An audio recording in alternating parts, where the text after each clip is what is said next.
Assalamu alaikum dear students. It's me Amjad Khan and you're watching my YouTube channel English with Amjad Khan. Dear students, as you know that हमारे पास जो tenses थे 9 मुकम्मल हो चुके थे, चाहे वो 3 इंडेफिनेट के हो, 3 कंटिन्यूअस के हो और 3 परफेक्ट के हो। आज हमारे पास जो अगला टेंस होगा वो परफेक्ट कंटिन्यूअस टेंस का पहला टेंस होगा, यानी प्रेजेंट परफेक्ट कंटिन्यूअस टेंस। अगर मैं आपको एक बार वापस रिवाइज करवा दूं, मैंने टेंसेस पढ़ाना स्टार्ट किए थे जिसमें से मैंने 3 प्रेजेंट के पढ़ाए थे, 3 पास्ट के पढ़ाए थे और 3 कंटिन्यूअस के पढ़ाए थे। यानी ऐसे करके मेरे पास 3 मैंने पढ़ाए थे और इसी में मेरे पास वापस क्या होते हैं कि इंडेफिनेट के 3, कंटिन्यूअस के 3 and as well as we can say perfect मैंने पढ़ाए थे। ओके, तो आज हमारे पास अगला टेंस होगा, कौन सा टेंस होगा? Perfect continuous tense. ऐसा टेंस जो परफेक्ट भी है और कंटिन्यू भी है। ऐसा कोई काम जो हो भी चुका है और अभी तक वो प्रोग्रेस में है। क्या प्रोग्रेस में है? सपोज मैं बोलता हूँ कि ये चैनल मैंने फेब में स्टार्ट किया था, इस चैनल में फेब से मैं पढ़ाता रहा हूँ। ओके, एक्शन कब स्टार्ट हुआ था? एक्शन स्टार्ट हुआ था फरवरी में। इन स्टार्टिंग ऑफ फरवरी मैंने एक्शन स्टार्ट किया था, लेकिन अभी तक ये प्रोग्रेस में है। ओके, मैं फरवरी से आपको पढ़ाता रहा हूँ। ऐसा एक्शन जो परफेक्ट भी हो और कंटिन्यू भी हो। परफेक्ट कैसे होगा, कंटिन्यू कैसे होगा? सपोज मैं आपको कुछ टाइम तो पढ़ा चुका हूँ, 1 महीना मैं आपको पढ़ा चुका हूँ। ओके, लेकिन अभी हमारे पास एक्शन कंटिन्यू है, अभी तक जो है वो एंड नहीं हुए हैं। सो हमारे पास ऐसा टेंस होगा जिसमें एक्शन मैंने स्टार्ट किया था पास्ट में, लेकिन अभी भी वो कंटिन्यू है प्रेजेंट में। सो वहाँ पे यूज करते हैं हम लोग कौन सा tense? Present perfect continuous tense, यानी परफेक्ट भी है और कंटिन्यूअस भी है। Okay, now see if I tell about present perfect continuous tense, जिसको हम लोग उर्दू में क्या बोलते हैं? इन उर्दू में से फ़ेल हाल मुकम्मल जारी। ऐसा टेंस जिसमें हम लोग ऐसे काम को देखते हैं जो परफेक्ट भी है और कंटिन्यू भी है। नाम से जाहिर है फ़ेल हाल मुकम्मल जारी, यानी फ़ेल हाल वो टेंस जो प्रेजेंट में जारी भी है, लेकिन इसी पे काम मुकम्मल भी हो चुका है। कितने टाइम मुकम्मल हो चुका है? 1 महीना, 2 महीने, 3 महीने, 1 घंटा, 2 घंटे, 3 घंटे। इसमें हमारे पास जो है वो एक्शन मुकम्मल भी है, लेकिन अभी तक उस पर काम जारी है। तो वहाँ पे भी यूज़ करते हैं कौन सा tense? Present perfect continuous tense. Okay, first of all let me introduce this tense in front of you people. Okay, this tense is used for those actions. इस टेंस को उन अमल के लिए इस्तेमाल किया जाता है। For which actions? Which were started in past, जिसको पास्ट में स्टार्ट किया गया था, and are still in progress, लेकिन अभी तक वो प्रोग्रेस में है। कब? In present. ओके, ऐसा काम जिसको आपने पास्ट में स्टार्ट किया था, लेकिन अभी तक वो जो हमारे पास टेंस है वो प्रोग्रेस में है। So for that purpose we use which tense? Present perfect continuous tense. Okay, suppose मैं बोलता हूँ कि मैं 2020 से इंग्लिश पढ़ाता रहा हूँ, 2020 से इंग्लिश में पढ़ाता रहा हूँ। एक्शन कब स्टार्ट हुआ था? 2020 में। ओके, आज तक या कल तक एक्शन परफेक्ट है, लेकिन अभी क्या है हमारे पास? वापस जो है एक्शन कंटिन्यू है। So for that purpose we have to use which tense? Present perfect continuous tense. Got it? Next we will go to the identification of this tense. Okay, मैं आपको बता चुका हूं कि जो भी टेंस होगा उसको हम लोग पहचानने के लिए उसका आइडेंटिफिकेशन इस्तेमाल करेंगे। मीन्स अगर उर्दू जुमले के आखिर में क्या आता है, अगर उर्दू जुमले के आखिर में आता है ता रहा है, वो स्कूल जाता रहा है। ओके, कितने टाइम से? 2020 से वो स्कूल जाता रहा है। वो सुबह से खाना पकाती रही है। Got it? वो सुबह से खाना पकाती रही है, लास्ट में क्या रहती रही है। नेक्स्ट, मैं आपको 2020 से पढ़ाता रहा हूँ, या मैं आपको फरवरी से पढ़ाता रहा हूँ। Got it? सो या हम लोग बोल सकते हैं कि हम लोग 2025 या 2022 से पढ़ते रहे हैं, हम 2022 से पढ़ते रहे हैं। ओके, या आप इंग्लिश पढ़ती रही हो, मैं इंग्लिश पढ़ती रही हूँ। ओके, या ऐसे बोल सकते हैं हम लोग कि आप खाना खाते रहे हो, सुबह से आप खाना खाते रहे हो। So for that purpose we use which tense? Present perfect continuous tense. ये बहुत आसान है इसका आइडेंटिफिकेशन। इसको आप लोगों ने आइडेंटिफाई कैसे करना है, एक्शन कब स्टार्ट हुआ तो वो आप लोगों ने देखना है, उर्दू सेंटेंस के लास्ट में क्या रहे आपने वो तो देखना होगा। Okay, it will be quite easy. Got it? देखिए मैंने आपको पहले बता दिया कि हमारे पास हर एक टेंस का अलग अलग क्या होता है? हेल्पिंग वर्ब होता है। Every tense is differentiated, okay, just because of the helping verbs. आपका जो टेंस होगा वो दूसरे से अलग कैसे होगा, उसके हेल्पिंग वर्ब की वजह से। उसका हेल्पिंग वर्ब अलग होगा तो ही हम लोग इसको पहचान लेंगे कि हमारे पास ये अलग टेंस है। Got it. अब तक मैं आपको ये बता चुका हूं कि हमारे पास ये जो है प्रेजेंट का परफेक्ट भी है और कॉन्टिन्यूअस भी है। ओके, क्या करेंगे हम लोग, हेल्पिंग वर्ब इसके मुताबिक लेंगे। हेल्पिंग वर्ब हम लोग परफेक्ट से लेंगे, उसमें बीन ऐड करेंगे, और जो आपके पास मेन वर्ब होगा उसको हम लोग कॉन्टिन्यूअस से लेंगे। वापस आपको बता रहा हूँ, जो आपका हेल्पिंग वर्ब होगा प्रेजेंट परफेक्ट कॉन्टिन्यूअस टेंस में, एक हमारे पास होगा हैव बीन, दूसरा हमारे पास क्या होगा, हैज बीन। आप लोगों ने हेल्पिंग वर्ब को अच्छे से याद करना है। अगर आप लोग के पास हेल्पिंग वर्ब नहीं आता है आपको, या आप लोग हेल्पिंग वर्ब भूल चुके हो, तो आपके लिए बहुत मसला हो सकता है, क्योंकि हमारे पास पूरा टेंस जो है वो इसी हेल्पिंग वर्ब की वजह से ही पहचाना जाता है। ओके, अब अगर हम लोग हेल्पिंग वर्ब हैव बीन की बात करते हैं, where do use helping verb have been, with I, you, we, they and plural subjects. अगर आपके पास आई होगा, यू होगा, वी होगा, दे होगा, या कोई भी हमारे पास प्लूरल सब्जेक्ट्स होंगे, at that time we will have to use which helping verb have been. Okay, suppose हम लोग कैसे बोलेंगे, I have been, you have been, we have been, they have been, Ali and Ahmad have been. Got it. इसको हम लोग ऐसे इस्तेमाल कर सकते हैं। नेक्स्ट हम लोग बात करते हैं किसकी, दूसरा हेल्पिंग वर्ब, जो कि हमारे पास क्या है, हैज बीन। अब हैज बीन क्योंकि हमारे पास ये सिंगुलर हेल्पिंग वर्ब है, with singular subjects we have to use it. Okay, with he, she, it and singular subjects. Okay, with singular subjects also we can use which helping verb has been। कैसे बोलेंगे इसको हम लोग, he has been, she has been, it has been, और we can say Ali has been और Ahmad has been। okay, इसको आप लोग ऐसे इस्तेमाल कर सकते हो। okay, next हम लोग बात करेंगे इसके मेन वर्ब की, because the main verb also plays a vital role के in the tense। इसके अगर हम लोग हेल्पिंग वर्ब की मेन वर्ब की बात करते हैं, तो इसका मेन वर्ब क्या होगा, बेस फॉर्म के साथ आप लोगों ने आईएनजी का इजाफा करना है, यानी first form of the verb with NG या base form of the verb with NG. Got it. कैसे बनाते हैं इसको हम लोग, मैं आपको समझा चुका हूँ। Play playing, wash washing, use using, make making, whatever the main verbs are. तो आप लोगों ने इसको ऐसे इस्तेमाल करना है। और एक बात और अगर मैं आपको इस टेंस का बताता जाऊँ, इस टेंस में मैंने आपको एक चीज़ और बताया था कि इसमें हम लोग टाइम भी मेंशन करते हैं। मैं सुबह से खाना खाता रहा हूँ, वो सुबह से स्कूल जाती रही है। ओके, वो 2 दिन से बीमार है, या हम लोग बोलते हैं कि वो 2 दिन से खाना खाता रहा है। मैं 5 महीनों से वीडियोस बनाता रहा हूँ। तो हमारे पास टाइम के लिए भी कोई एक वर्ड होगा जिसको हम लोगों ने पहचान लेना है और जिसके साथ हम लोगों ने पुट करना है। There are different kinds of we can say time, and with different kinds of time we have to put different words or we can say different things। first of all if I tell you about time, हमारे पास 2 किस्म के time होते हैं। एक हमारे पास exact time होगा, दूसरा हमारे पास नॉट एग्जैक्ट टाइम होगा। एक में आपके पास जो है मालूमदार टाइम है, आपको पता है कि भाई ये काम कब हुआ था। दूसरे हमारे पास नॉट एग्जैक्ट टाइम, जिसमें आपको काम का या टाइम का नहीं पता। टाइम का कैसे पता होगा, टाइम कैसे पता नहीं होगा। देखो, अगर मैं आपको बोलूं कि भाईजान मैं 5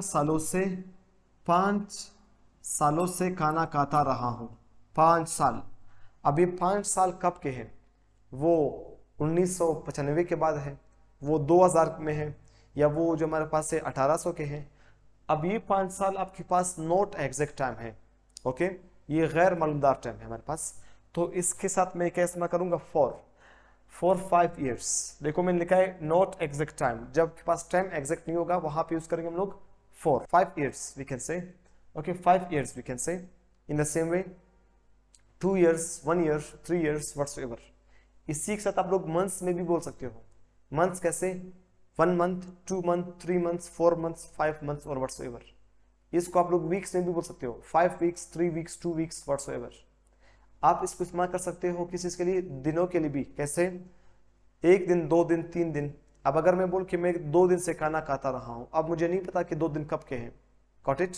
सो for that purpose I will have to use which thing, for 2 days, for 5 months, for 2 weeks, for 5 years, for 10 years। Got it. For 2 minutes, 2 मिनटों के लिए भी इस्तेमाल करते हैं इसको हम लोग। फॉर 2 hours, 2 घंटों से। Got it. तो आप लोगों ने क्या करना होगा, with not exact time you have to put which thing, for. Got it.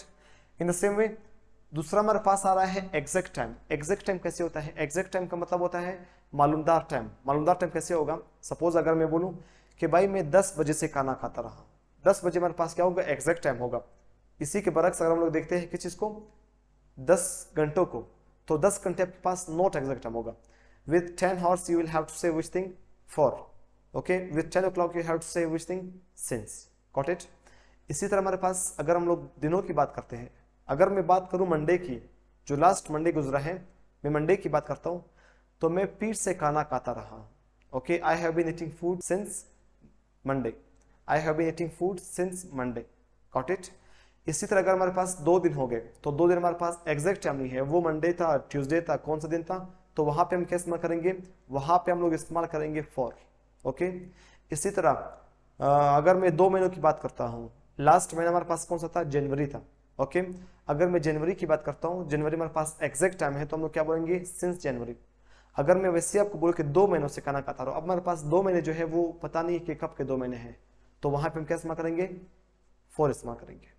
इसी तरह 5 साल के लिए हम इसी तरह सेम चीज इस्तेमाल करेंगे। आज से 5 साल पहले हमारे पास क्या था, 2020 था, we will say since 2020, got it. In the same way अगर हम लोग 5 साल की बात करें, जस्ट 5 साल, वहां पे हम क्या इस्तेमाल करेंगे, फॉर 5 years, गॉट इट। तो चलिए जी, इसको हम लोग अगले स्लाइड में समझते हैं और इसको हम लोग अपने सेंटेंसेस में इस्तेमाल करते हैं। And now in this slide I will tell you about the usages of this tense, how to use it, okay, whether that is the usage of we can say has been, have been, or the usage of simple sentence, negative sentence, or interrogative sentence. And also we can say that how should we use since or for with correct time, whether that is exact time or not exact time, got it. So without wasting your time, in this slide I will teach you about the same thing. Okay, now first of all let me tell you about a simple sentence. How can we make a simple sentence while using this tense? इस टेंस को इस्तेमाल करते हुए मैं अपनी बात एक कैसे कह सकता हूँ कि मैं खाना खाता रहा हूँ सुबह से, okay. Just you have to focus on the formula, whatever I will tell you, just have to focus on it and you have to learn it from the same. Without wasting your time, I will tell you about the formula of simple sentence. Okay, if you want to make a simple sentence, so how will you make it? First of all, you have to use subject. After subject, you have to use, we can say, helping verb. Just remember one thing in this sentences, okay, और in this tense जो आपके पास helping verb का have been या has been होगा, you will have to use it together, got it? Like how I have been, you don't have to say like that I have or after that you will use been. No, the sentence will be like that I have been or she has been, got it? Means you have to put have been or has been, okay, we can say together, not separately. देखिए वापस बता दूं, subject helping verb का have been और has been साथ में आएगा। After that you have to put first form of the verb with the ing, means base form के साथ आप लोगों ने ing लगानी है। After that you have to put base object of that, whatsoever the object you want to put.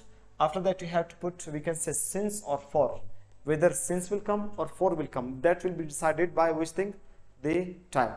आपका जो since होगा, for होगा, वो decide होगा किस चीज से, कि आपका जो मीन्स टाइम होगा वो एग्जैक्ट है, नॉट एग्जैक्ट है। आपने since या for उसके मुताबिक लगाना है, स्लैश मैंने इसलिए दिया है।